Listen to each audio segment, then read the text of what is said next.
दोस्तों, मायावती ने कह दिया है कि जब तक वो जिंदा हैं तब तक उनकी पार्टी यानी कि बसपा का कोई भी उत्तराधिकारी नहीं होगा, आकाश आनंद भी नहीं।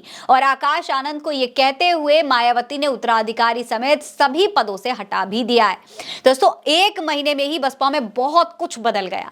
इस बार मायावती के दोनों भतीजे आकाश और ईशान उनकी मीटिंग में नहीं पहुंचे। मायावती के साथ सिर्फ भाई आनंद ही नजर आए, जबकि 16 जनवरी की बैठक में सब मौजूद थे और अब कोई भी नहीं है। इसकी बहुत बड़ी वजह अब इस मीटिंग के बाद सामने आई है और इस मीटिंग में क्या कुछ हुआ है आज की इस वीडियो में हम आपको बताने वाले हैं। दोस्तों, कहा यह जा रहा है कि बहुजन समाज पार्टी यूपी विधानसभा चुनाव यानी कि 2027 के चुनाव से पहले कोई भी लापरवाही नहीं बरतना चाहती है। इसी के चलते पार्टी के अंदर गुटबाजी करने वाले नेताओं को मायावती पार्टी से बाहर का रास्ता दिखा रही हैं।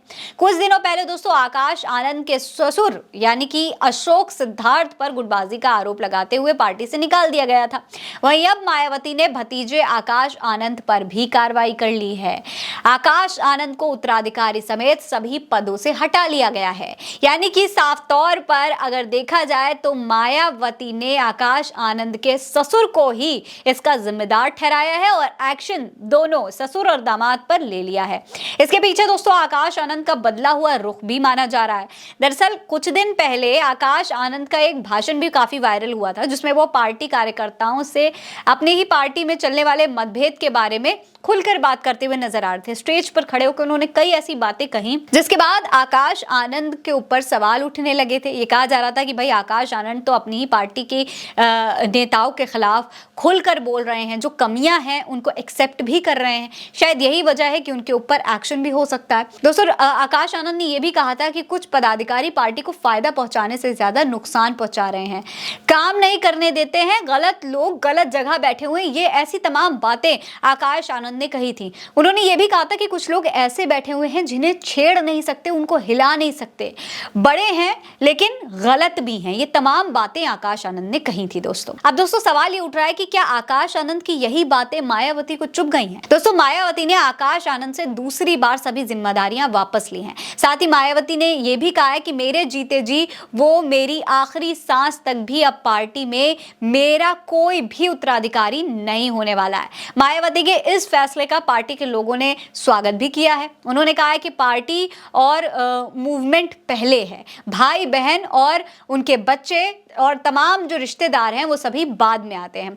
तो पार्टी के लोगों को मायावती ने विश्वास दिला दिया है कि जब तक मैं जिंदा हूं तब तक मैं आखिरी सांस तक भी अपनी पूरी जिम्मेदारी निष्ठा के साथ निभाऊंगी, आगे बढ़कर निभाऊंगी, हर संभव और पूरी कोशिश करूंगी कि हर जिम्मेदारी को निभा पाऊं, लेकिन कोई उत्तराधिकारी नहीं होने वाला है। दोस्तों, आकाश आनंद पर कार्रवाई करते हुए मायावती की नाराजगी का अंदाजा आप इस बात से भी लगा सकते हैं कि उन्होंने आकाश आनंद के ससुर यानी कि अशोक सिद्धार्थ को खरी खरी सुनाई है। साथ ही साथ आकाश की पत्नी को भी उन्होंने बख्शा नहीं।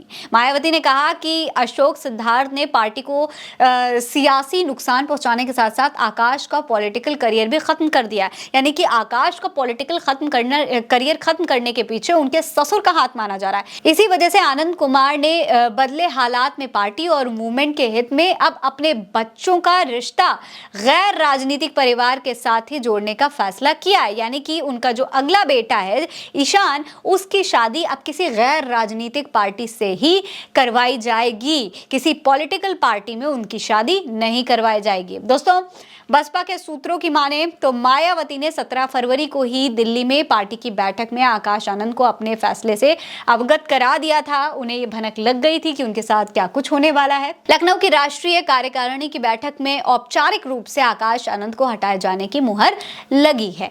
लखनऊ की बैठक में आकाश की अनुपस्थिति ये साफ बता रही थी कि वो अब पद से हटाए जाने वाले हैं, क्योंकि इस बार उनकी वाली कुर्सी पर राष्ट्रीय कोऑर्डिनेटर रामजी गौतम बैठे हुए नजर आए। बसपा में अब आकाश आनंद की जगह पर रामजी गौतम को बिठाया जा सकता है, ऐसा माना जा रहा है, क्योंकि वो आकाश आनंद की कुर्सी पर बैठे हुए थे।